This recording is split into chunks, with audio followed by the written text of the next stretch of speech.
Welcome to Philosophy Talk, the program that questions everything. Except your intelligence. I'm John Perry. And I'm Ken Taylor. We're coming to you from the studios of 91.7 FM, KALW, innovative public radio for San Francisco. But we're continuing conversations that begin at Stanford at Philosopher's Corner, where we talk about philosophical topics all day and many evenings. Yeah, and today we started talking earlier about truth and relativism, John. Is there such a thing as the absolute truth, or is all truth relative? What do you think? Well, I think this is like most philosophical problems, one that discussion goes a lot better if you make a few distinctions. I think lots of times when people think of relative truth, they're really thinking of a kind of relativity that doesn't have much to do with truth. Suppose, for example, I say it's now 7 minutes after 12. And I say you're wrong because I'm over in Chicago and you're in San Francisco. Yeah, you say, oh, it's not 7 minutes after 12, it's 7 minutes after 2. Well, there's no disagreement. What's relative is time. What time it is relative to a time zone. Once you stick the time zone in there, you've got truth as absolute as you want. It is now 8 minutes after 12 Pacific time. I get your point, John. That's a very good distinction you're making. But does it make the debate go away? It sounds like you think, somebody could now say, informed by you, yeah, well, all truths are like this. None of them are determinately true or false until you fix a standard, a time zone, a person, a standard of taste, a moral framework. All truths are relative to some framework, Well, I think there's another distinction that would be relevant to a lot of these claims and diffuse them. Lots of times you hear students say, true for me, not true for you. True for me, false for you. They might say something like, look, the Babylonians and the Greeks believed that the stars were just holes in a big dome over the earth. And if you had been back in Babylonia or Greece and you'd said, no, the stars are big balls, many times bigger than the earth, some of them bigger than the sun, and they're burning, that's why they're light, people would say, you're wrong, that's false, you're wrong. Jeez. But now if you said it, people say it's true. So true. What's true depends on when you are and what other people believe. But you think that's confused, that kind of thinking just relative to a believer isn't enough. No, The right way to say that, to describe that, is not true for them, true for us, but they believe something different than we did, and by the way, they were wrong, and we are right about the stars. There's one, I grant you. So maybe there are some truths that are absolute. They're not all relative to a parameter of some sort or other. But you know what the problem with relative absolute truth is? How do you know when you've got it? It's so hard to find out the absolute truth. And moreover, when you claim that you know the absolute truth, you know what people do? They look at you like you're some kind of fanatic. If it's in the New York Times, it's got to be true, right? Yeah, right. So I don't know. I think this is hard stuff. And our resident truth seeker, Amy Standen, our roving philosophical reporter, she went out and she talked to people on the street about their views about truth. She files this report. When in doubt, wrote Mark Twain, tell the truth. It's good advice, but is truth a real thing? Who has it? Are there lots of truths or just one? I asked those questions of 3 people: a public defender named Greg Goldman, Father Jim Bretsky, a Jesuit priest, and a philosopher and trained physicist, David Albert. We'll hear him first. What has to strike every reasonable observer of the situation is that compared to other epistemic projects, compared to other projects in our culture whose aim has been the production of new knowledge about the world, science has been spectacularly successful. The scientific project surely is based on some kind of a conviction that in the long run, if people try hard to practice science in the way that it ought to be practiced, there is some sense of closing in on a final, objective, true set of claims about the world. The public defender. The beauty of my job is that I don't need to find out what the truth is. I just need to present a spin of the facts that supports the exoneration of my client. The district attorney just has the opposite responsibility, which is just to spin the facts in the way that points to the guilt of my client. The real burden then is on the jury or the judge and how convinced they feel about what the truth is. I'm committed to zealous representation of my clients, and that means that I need to try and find that piece of truth or find that piece of evidence or find that interpretation of the evidence that would set that person free. From my perspective, trying to determine what the truth is often actually it would hinder me from being able to do a really thorough job. Before I became a lawyer, I felt that truth was sort of a three-dimensional thing that existed in the universe. And now the only truth that I can see is that it's as slippery as just people's points of view. The Jesuit priest. Do I believe in God? Yes. I mean, I do, of course. I've given a good deal of my life to that. Do I believe that everyone has to believe in God in order to have an understanding of truth? No.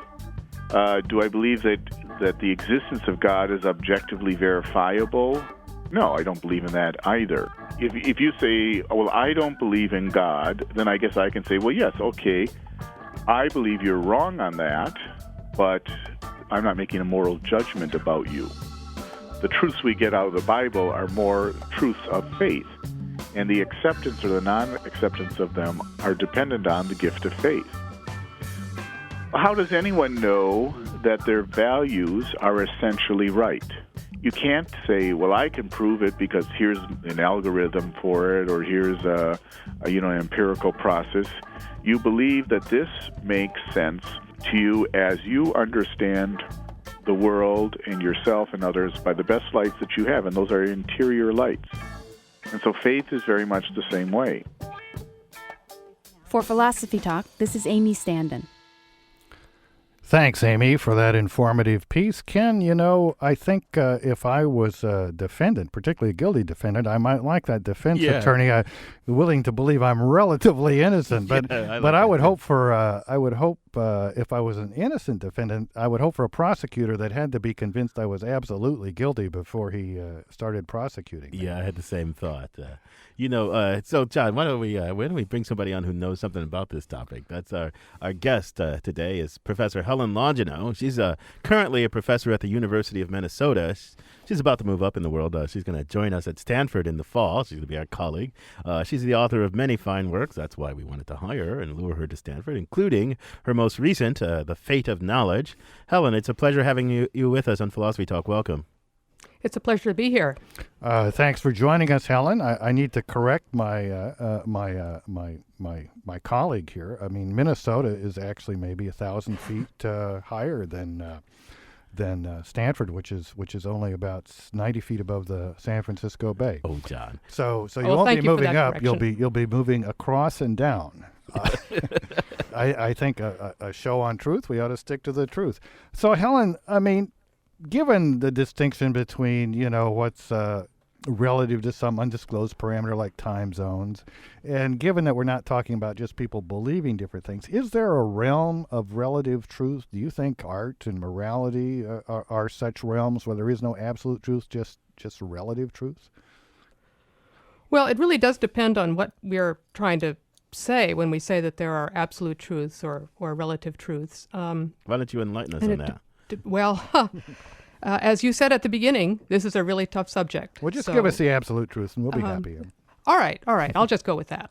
But when we are, first we need to think about what we're actually meaning by true, I think, before we worry about absolute and relative. And I myself have a really kind of homespun notion that most of us, I think, start with, which is the basis of what we call in philosophy the correspondence notion of truth, that an assertion or a statement is true if it corresponds to the facts. That is, if there are facts in the world that correspond in their relations to the relations that are asserted in the statement about those objects or things or facts. So then this is why, of course, it's a problem to think about the idea of a relative truth, because things are either in the world or they're not. Yeah. They're either in the relations that they're in or they're not. That kind of suggests in some of these realms, instead of talking about relative truth, we should just say, well, there's really no truth to the matter. Truth doesn't come in. So if I really believe that Mona Lisa isn't objectively beautiful, it's just kind of how it strikes one, I shouldn't say it's true but only relatively true. I should just forget about truth and say, I like Mona Lisa. I think she's beautiful, or something like that. Is that Is that right? Well, certainly if we keep to this correspondence notion of truth and don't think that somehow value exists objectively in the world, of course, we're getting into deep philosophical problems when we make these moves, then that's what we have to say. That's certainly the kind of empirical truth that we attribute to or withhold from statements of fact.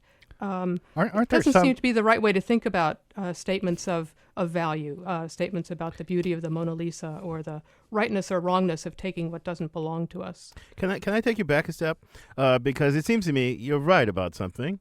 That if you adopt this correspondence theory of truth and you have this idea that the facts are out there and the way say something true is to match the facts, and the facts in some ways don't depend on us. They're just out there. They don't depend on your point of view, where you are, when you are. They're just out there.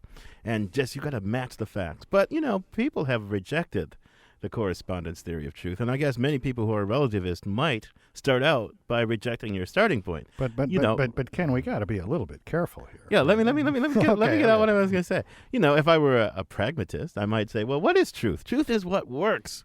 Truth is what works in the maybe at the end of inquiry or deliberation or something like that. But it's what works. It's what gives us power over the world. And now you might think, well, what works depends on the context, the setting, the history, the culture, and then you might get relativism in there, even though you start out thinking, well, what is truth?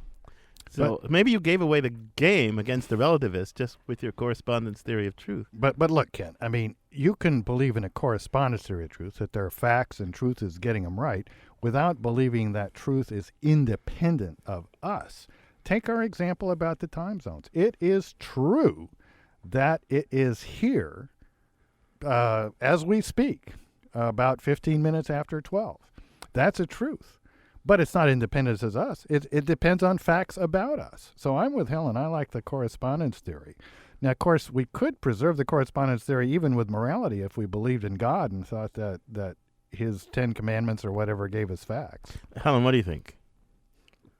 About whether we could preserve the correspondence theory? Well, yeah, about all this. I think the first thing we want to do is to bring out, or at least that I would want to do, not speaking for you, but what I would want to do is bring out a distinction that was already implicit in the discussion you two were having earlier, and namely that there's a difference between attributing absoluteness and relativity to truths or to assertions, that is, to the purported true or falsity of the assertions, and attributing absoluteness or relativity to the reasons or our justifications for believing that those assertions are true. Can you give me an example of how that distinction might work? Let me see if I got it right. So you and I are discussing the Mona Lisa, and maybe the point is that my belief that it's a great, or let's say my belief that it's not such a great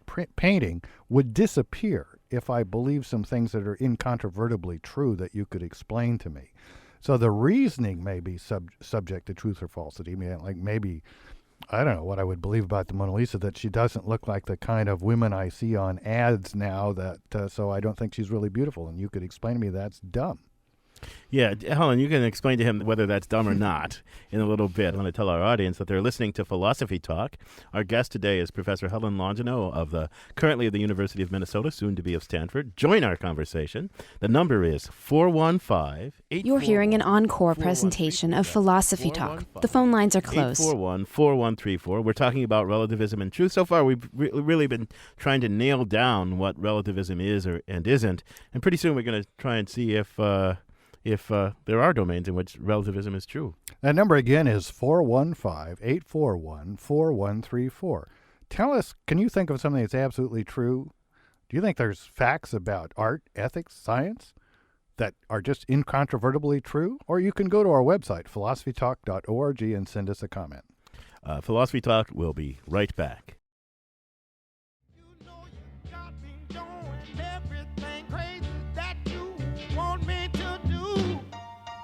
You have, girl. Don't you know you got to tell the truth, yeah?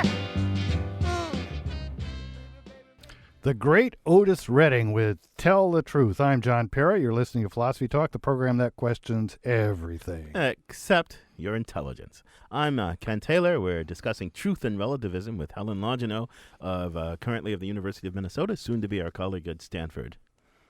Join us by This is an encore presentation of Philosophy Talk. The phone lines are closed. Email us at comments@philosophytalk.org. Tell us what you think about relativism and truth. Helen, before the break, John had an example that I can't quite recall to mind the exact example. Give us a better one, Ken. Yeah, but I mean, there's a point that you and he were discussing about.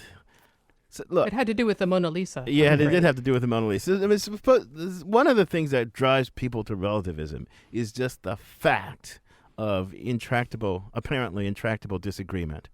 You know, if I don't like the Mona Lisa, you can cite all the evidence you want about how beautiful it is, but if it doesn't move me in the right way, you can't convince me. I mean, and there are lots of domains like that, aren't there? Isn't relativism here to stay just because of the fact of intractable but still rational disagreement? Well, certainly there are domains like aesthetics where I think relativism seems to be a fairly plausible way of trying to understand the disagreement that we have, because there aren't standards that everybody all across the globe agrees to, which determine whether or not something is beautiful. That's unlike other kinds of statements of fact. So let me just say, so there are statements of value and of different kinds of value, aesthetic value or moral value. And as you were saying earlier, we might want to make a distinction between the statements of aesthetic and the statements of moral value. And then there are factual statements. Statements that we might make about the Mona Lisa, for example, the size of the painting. Seems like, the quality of the oil I think it was an oil painting. The nature of the canvas and so where it's located. So it might be with the Mona Lisa that if we agreed on all the stuff where the correspondence theory seems to work, like the oil and when he lived and what people look like, and that it might be or it might not be that people then would agree about whether it's beautiful. So we might distinguish, kind of following up on what you're saying, between where the correspondence theory of truth seems to make sense and where it doesn't really make sense, but it seems like maybe there's going to be universal agreement or almost universal agreement if everybody knows the facts. And I think we do kind of assume, if not in art, at least in some basic forms of morality, that that's true. Nobody in their right mind that knew all the facts and that wasn't corrupted by some strange religion would think it was okay to kill innocent children. Somebody in some tribe might think that, but perhaps that's because they think some God really wants them to do that or the child to be better. But if any normal person agrees on the facts, won't the correspondence type facts, won't they also agree that you shouldn't kill children? And so can't we kind of borrow the concept of truth for when we have that universal agreement? I don't know. See, because I think that, first of all, we could all agree and still be wrong. I think you're confusing. Well, no, maybe not. But you can distinguish between intersubjective agreement, and objective truth. So we might all agree, but we might still be wrong. There's still we could all agree that the earth is flat, but we're just wrong. So that's possible. But when there's correspondence at issue. Let me just point out. Okay. Let me just point out that innocence is itself a really problematic concept. Innocence. So yes, of course, this is the not killing innocent children. Oh, right, yeah. Go ahead, Helen. It's problematic for me. I would have thought you could manage it. But go ahead, Helen. Keep going. Well, but the notion that we would all agree that it's wrong to kill innocent children. Well, what exactly does that mean? What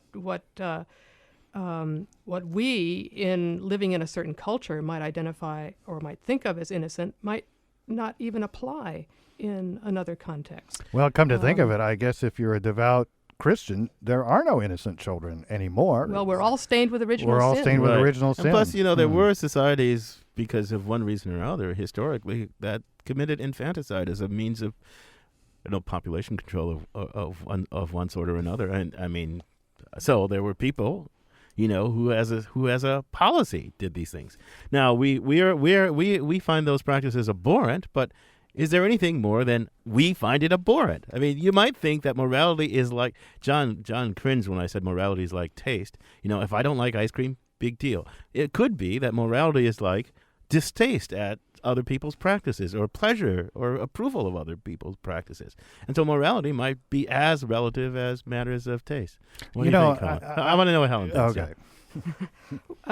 Well, I actually don't think it's quite as relative as matters of taste. I do think that sort of different cultures and cultures at different periods of their history extend certain kinds of, for lack of a better word, sort of rights-bearing statuses to their individuals in different ways. Now, we, from our standpoint, can say that certain things are morally abhorrent, applying the standards that we have.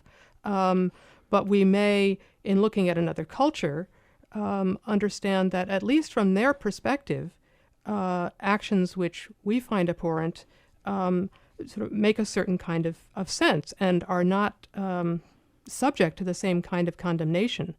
Now, and it's that kind of situation, I think, that really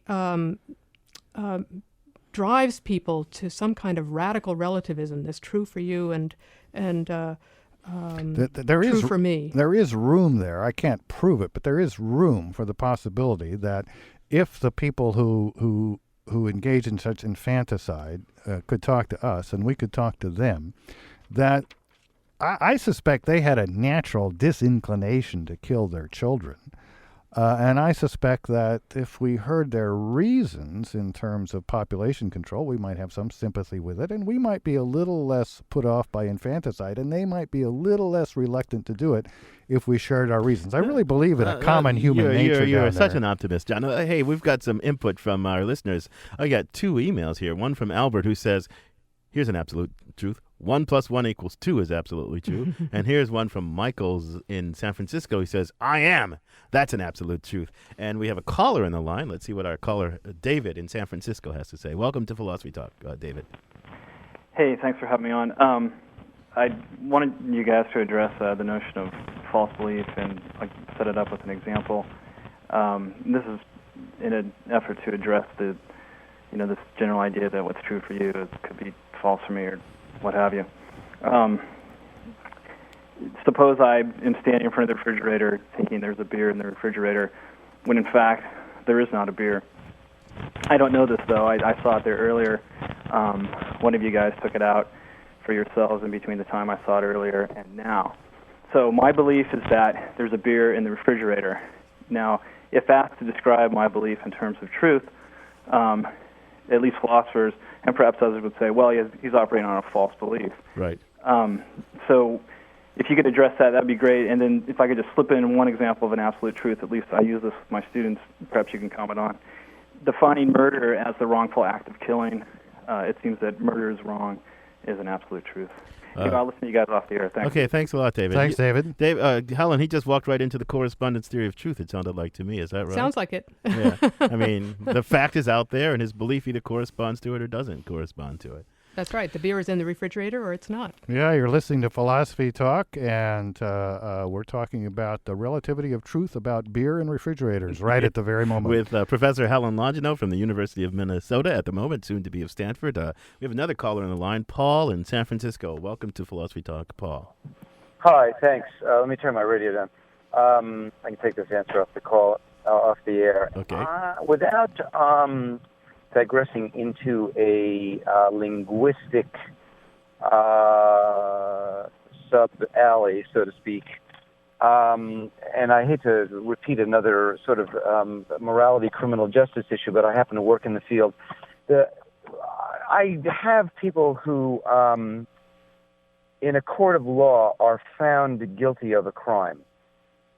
They frequently say, well, I'm not really guilty. Well, I say, well, the truth of the matter is that you are guilty because in the court of law, you've been found guilty, and the truth is that you are guilty of the crime, according to this particular system. So, how does relativism fit into that truth? Thanks, Paul, for that interesting question. Well, let me keep my correspondence hat on for a minute. with respect to both the last two colors. I think the beer is either in the fridge or it's not. It either was there or it isn't. And thinking can't put the beer back in the fridge.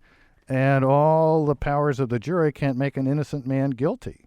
I think your client is right. I don't know if his client is telling the truth, but and you're wrong. I mean, the guy in Illinois, the governor of Illinois, commuted the sentences of all the people in prisons because 4 or so of them had been found to be innocent of crimes for which they had been convicted. I think that's the sense that even though we say this, well, if they found you guilty, you're guilty. We really think of guilt as something that could be present even if the jury decides you're innocent, and could be absent even if the jury decides you're guilty, and that's why we think that some of us think the death penalty is a pretty dangerous thing, because it doesn't admit that distinction. I know, Helen, I have a question for you. Bouncing off what John just said. Look, I guess Yes. I'm less optimistic than John is. I'm not sure about you, and I'm going to try and draw you out a little bit. David Albert in the Amy Standen speech said something beautiful sounding about science. He says in science we operate under the assumption that we're closing in on, gradually, the final objective true theory of the world. Now here's my question for you. How do we ever know whether we're getting close to such a thing, further away from such a thing, when we've got such a thing? I mean, because dispute is inexhaustible. Disagreement just goes on and on and on. And even if there's nobody currently disagreeing with us, the possibility that somebody will come along and say, no, you're wrong. So how could we ever be confident of the kind of thing that John's talking about, or that David Albert was talking about? How could we be confident? Even if we believe there was an absolute truth, how would we get there? Well, I'm actually with you, Ken, on this one, especially when we're thinking about sort of very basic or basic sounding fundamental principles. I don't think we really do know. The best that we have is that, the best that we can offer is that by employing these principles in our the design of our interactions with the world, and in science, of course, we interact through experiment and through controlled observation and so on, that by relying on these principles in those interactions with the world, we achieve the results that those principles would lead us to expect, so that there is a correspondence between what our theoretical principles predict we would find under certain circumstances and what, when we produce those circumstances, we actually do find. So that's the basic kind of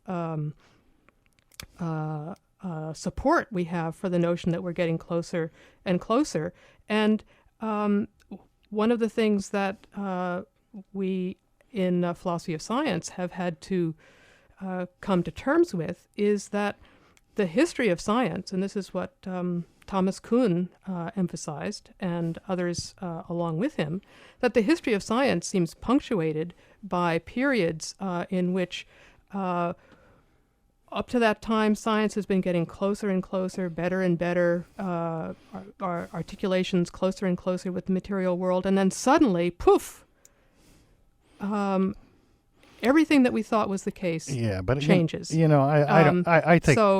I think you guys are overstating it. I can certainly agree with you when we look at the history of science that the idea that just look at the history of medicine. Last week coffee was bad for you. This week it's good for you. Last week wine was bad for you. This week it's good for you. You ought to have skepticism about what these experts say. But the real realm of what I would say objective truth, the real place where the correspondence theory makes the most sense isn't these laws of physics that really project onto from the beginning to the end of time, but things like Ken is sitting over there. Now Ken is sitting over there. Yeah. I mean, you can look in the whole history of the world, and you never find anybody who is sitting here like me, looking at a big mass of protoplasm like Ken and being wrong about it. Yeah, I mean, Ken is sitting there. That is an objective fact, and we base our lives on that objective fact. And 2 + 2 is 4. Right? It's not 5 and it's not 6. Nobody ever changed it. And there are stars. People talk about how wrong the Greeks and the Babylonians were about the nature of stars, but they were right that there were stars. John, they're up there, and nobody's ever disproven that. Okay, I'm going to do... There's lots of objective and absolute truths, you guys. I love your passion for the absolute and the objective, John. I should say to our callers, you're listening to Philosophy Talk. That's the absolute truth. This is Philosophy Talk, and another one is that I am John Perry.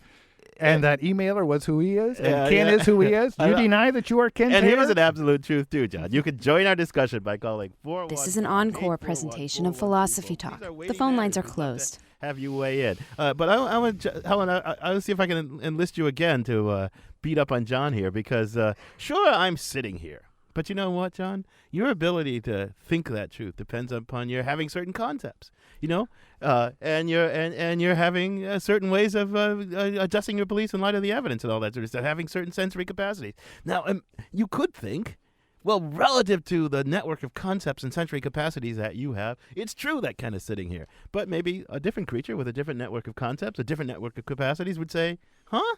No, what are you talking about? So, and then the question is, who's got the right ones? What do you think about that, Alan? I mean, that's taking it pretty far, I know. Yeah. If a lion was here, he would eat you and not appreciate the fact that you're sitting there. That's Okay, let Alan weigh in here, John. Well, that is taking it pretty far. And actually, although I'm possibly more on your side than on John's, although I vacillate between the two of you here, I think that there are certain kinds of statements or assertions that certainly, of course, they depend on our concepts. They depend on our having a concept of sitting. They depend on our having a concept of proper names like Ken that we use to refer to people. I mean, so there are all sorts of linguistic practices that we're relying on when we make assertions about matters that are relatively singular matters that are within our purview, like, well, actually, there's nobody else in this room with me now, but there's a clock in front of me, there's a chair in front of me, and so on. Nothing but the best for you, Helen. Anyway, I'm sorry. But when I moved to a slightly different kind of statement, for example, there's a New York Times here, and the New York Times sort of makes some claims about appointments in Washington, D.C. It makes claims about what is going on in Iraq. Now, my warrant for repeating any of those assertions and claiming that they're true simply lies in my having read the New York Times. It's not anything that is directly accessible to me in the way that your voices are accessible to me, or the way in which the furniture in this room is accessible to me. So I think we want to make some distinctions here. And there are sort of distinctions between statements, Minnesota, Washington, D.C., Iraq, but then we can move even further on the surface of Jupiter. Yeah. There might be something on the surface of Jupiter actually really there, but my warrant for saying anything about the surface of Jupiter is even less than repeating anything. Sometimes Ken seems about as strange to me as the surface of Jupiter, but by and large, he's a little more familiar. And you're listening. Here's an absolute truth. You're listening to Philosophy Talk. The topic today is truth and relativism. Our guest is Helen Longino, professor of philosophy from the University of Minnesota and soon to be Stanford. Join our conversation by calling 415. This is an encore presentation of Philosophy Talk. The phone lines are closed. 4134. Coming up, we're going to shift gears a little bit, try a thought experiment. What difference would it make if there were no absolute truths and relativism were true? What would we do? How would we change the rules of baseball or science or politics? Yeah. Give us a call and tell us what you think. 415-841-4134. Philosophy Talk. We'll be right back.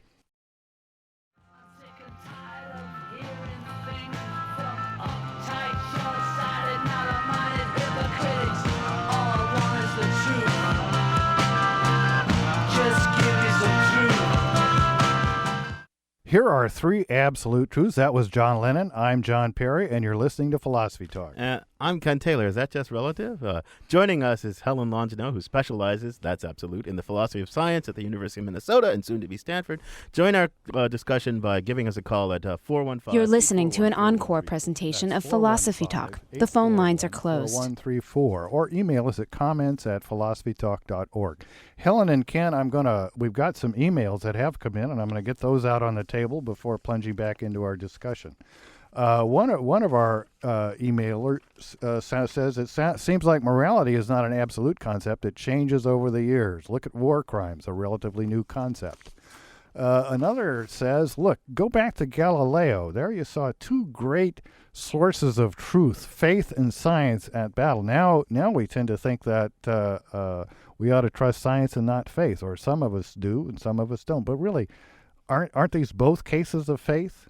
Faith in God or faith in science? How do you reconcile this with what modern philosophy says about truth? That was Stan and John, and here's a Jason. Jason says, "What's your opinion of Nietzsche's theory that there is no such thing as the truth, but merely a number of individual truths that are temporary but true for that time?" And then, kind of leading into our topic for this part of the show, C.L. Mullen says, "Why do we need the concept of absolute truth anyway?" So you want to respond to any of those, Helen? That was a lot. That was a email full there. Yes, there was. Well, I think the last question is a really good one for John to think about. Why do we need the concept of absolute truth? Tell us why you think that. I was reminding people what the question was. Right. Since John seems to be holding on to that concept. But I also liked the reference to Nietzsche, because I was thinking during the break, in fact, that reflecting on my own responses, that the kinds of statements that I'm really quite confident to say are, if true, absolutely true, are statements that really refer to matters of fact that are fairly ephemeral. They're not going to last for very long. They refer to features in the world that are in flux. What do you mean? What do you have in mind? What do you have in mind? Well, that I'm in a radio studio. That's going to change. Where I'm sitting, that Ken is sitting in front of you, that's going to change very shortly. So it's not going to stay true, or that, there are some things that we want to think of as absolutely true, where what we mean is that they are kind of bedrock items for us. They I remain forever. I agree with that. I God in which people have faith. Yeah, I don't know that I think we need the notion of absolute truth, because I would distinguish absolute truth, which might kind of mean we think there's one final formulation of the truth, with what I think we need is we need to have a feeling that there are facts that are distinct from opinion, and that investigation will lead to convergence. So a kind of a concept of objective truth. And I think the reason we need it is if we don't have it, we have no motivation to do that reasoning and deliberation and seeking agreement. See, that's exactly what I want to make. And then we'll move on to some colors. But I think a lot of people say, what's wrong with relativism is you can't live that way, because if I believe it's true for me and I accept, and you have some different belief, then, well, what am I supposed to do in the face of the disagreement? As if relativism required you to be tolerant of all disagreement. Well, I don't see why that's so. Why can't the relativists seek agreement? That is, seek to persuade or even perhaps coerce other people into their point of view. I mean, so that you ought to talk to my relatives, and then you'd see that. So relativism means just hanging around and not getting anywhere. But if you get rid of relativism implies sort of absolute tolerance, then I don't think there's any difference really. Because people who claim the absolute truth, they're always going to be contested. The truth is always contestable. So the argument's going to go on whether or not it's absolute or not. What do you think, Helen? Well, I think that's correct, because whether or not truth is absolute or relative doesn't matter to the degree of confidence or the degree of faith that I put into an assertion that I believe and that's important to me. Just like the priest at the beginning of the hour, who clearly sort of deeply believes in God, and for that priest, nothing is going to change. Although I suppose that a kind of faith, the gift of faith could be taken away from him, which would be a tragedy in his life. But failing that, there's nothing in that priest's experience that is going to alter or diminish the priest's faith, the priest's belief in God. And yet, the priest doesn't think that others who do not have this gift of faith must believe the same thing. Right. We have lots of callers on the line. We're getting toward the bottom, so let's see if we can take some of them, if they'll be brief. Ray in Castro Valley. Welcome to Philosophy Talk, Ray.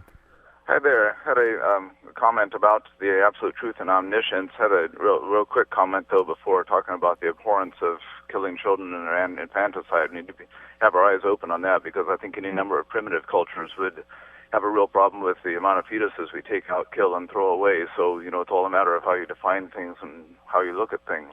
But my comment, really, and I'll just take any responses on the air, is that I think it was Edmund Gettier years ago that came up with an example of a problem with how to know the truth between two people. And it seems to me the necessity for absolute truth really grows out of just the fact that we have to know something simply to move every day. We've got to know how to do things to exist, and the desire for absolute truth is just an extension of that. But it also seems that we get stuck between any two people knowing absolute truth. It seems in all the philosophy I studied, we seem to be driven toward the necessity for an omniscient third party. There just doesn't seem to be any way around truth between people without an omniscient third party. And I know everybody likes to get away from the concept of God or do something else, but it seems that we're forced back to that all the time. So that's my comment. Right. Thanks a lot for the comment, Ray. Helen, his last comment, I think, is spot on in a way. Look, if we believe there is this God's eye point of view, right, from which all facts can be known in their kind of totality and their essence, then we think, well, we should try to strive to reach that.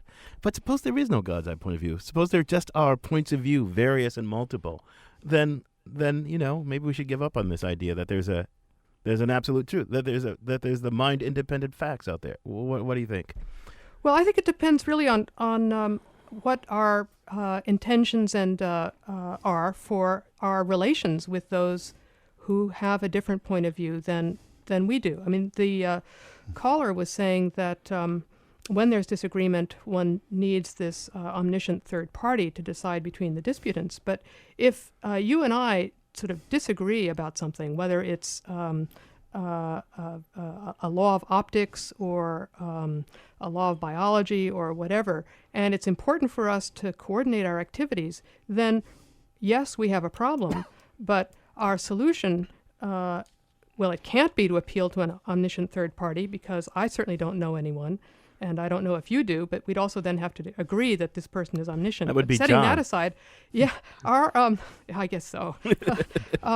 What we have to do is come to understand the respects in which we disagree, the respects on which we agree, and use that to frame a kind of set of standards by which we're going to try to coordinate our actions. So we at first encounter each other operating within two different systems of belief, and the way to deal with that is not to appeal to some omniscient judge, but rather for ourselves to work through those disagreements and Helen, come to some as I understand you, I think I agree with you and you agree with me, and Ken, I'm not so sure.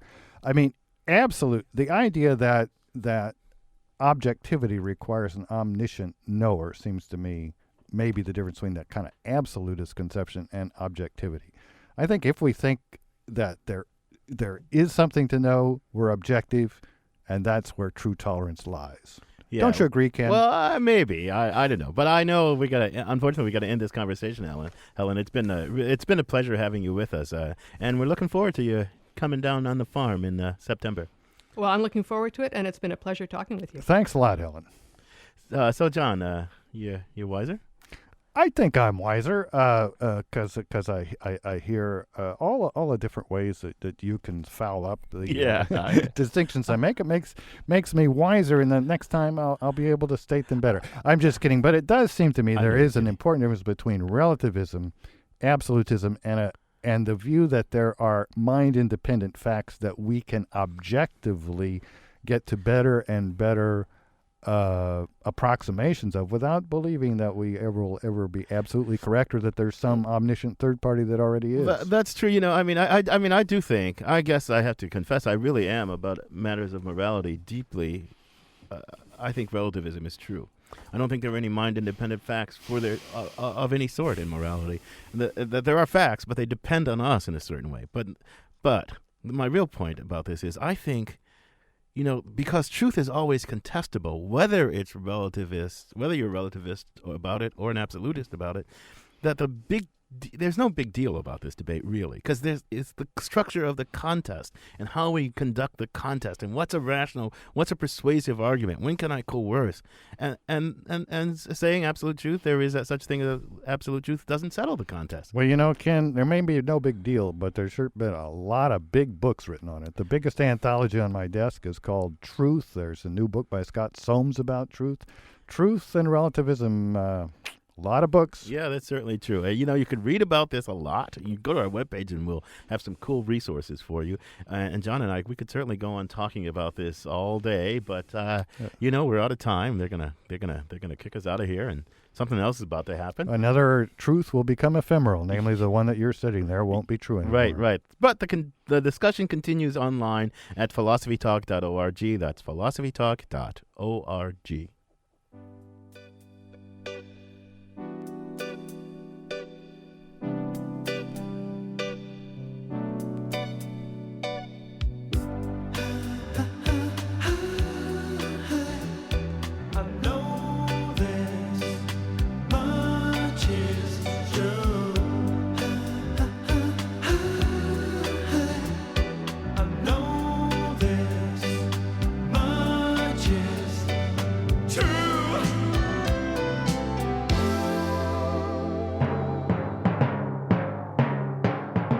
Terrible headache. I hear this thundering in my head. It's just pounding away. That's not a headache, Ken. That's your conundrumming. Oh, it's a conundrum time. Usually we have people call in, but this time we have something special. Right here in our studio, Gordon Earl. He's our executive producer, and he's very confused about something, and we thought emergency help was called for. So, Gordon, welcome to Philosophy Talk. Well, it's good to be here. Let me tell you what's on my mind. It has to do with my mother. I recently found out that my mother had cancer, and my mother lives 3,000 miles away. And so I called her up and said, Mom, you're about to have this operation. I want to come back and see you. And she did what all mothers do, or some mothers do, and she said, you don't have to come back. But the fact is, I really wanted to go. Then my sister called up, and she said, you really don't have to come back either.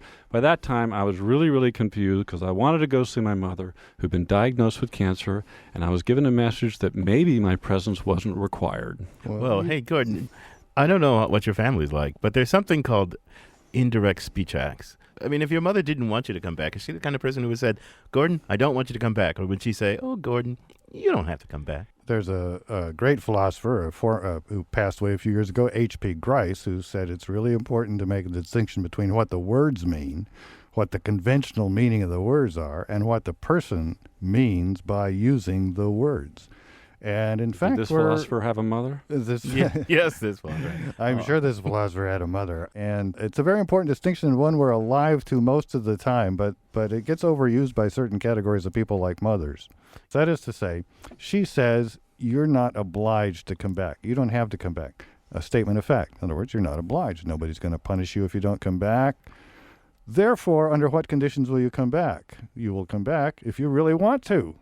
The question in the air is, are your desires such that you can't stay away? And it seems to me, once you formulate it that way, if it was my mother, I'd hustle back. Me too, actually.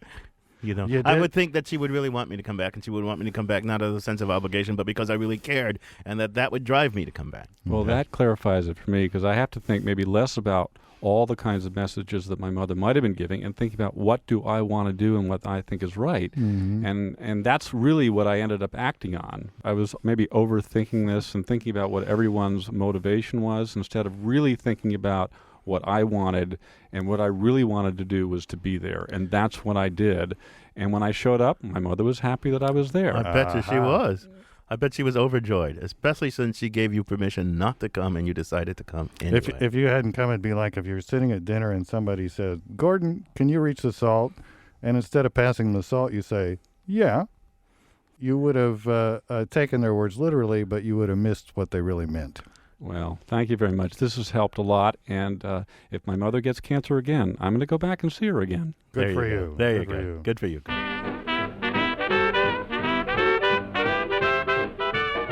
if you have a philosophical quandary or problem that is affecting your work or your play or keeping you awake at night, John and I would be happy to lend our philosophical ear and maybe give you some advice. Just send an email to conundrums@philosophytalk.org. Once again, conundrums@philosophytalk.org. Or go to the Philosophy Talk website and hit the Conundrums button with your mouse. Philosophy Talk is a presentation of Ben Manila Productions and the trustees of Leland Stanford Junior University. Copyright 2004. Executive producer, Gordon Earl. Special thanks to Nicole Sawaya, Roman Mars, and Alan Farley. Support for Philosophy Talk comes from the Hoover Institute, the Greenwall Foundation, and the Pacific Division of the American Philosophical Association. Also from the Provost Office at Stanford University, the Dean of Humanities and Sciences, Stanford's Office of Public Affairs, the Stanford Humanities Center, the Friends of Philosophy Talk, that's you, and the members of KALW Information Radio, San Francisco, where our program originates. They make our shoestring possible. The views expressed on this program and the views misexpressed on this program do not necessarily represent the opinions of Stanford University or our funders. Or anybody else for that matter, John. For more information, visit our beautiful website, www.philosophytalk.org. I'm John Perry. And I'm Ken Taylor. Thank you so much for listening. And thank you for thinking.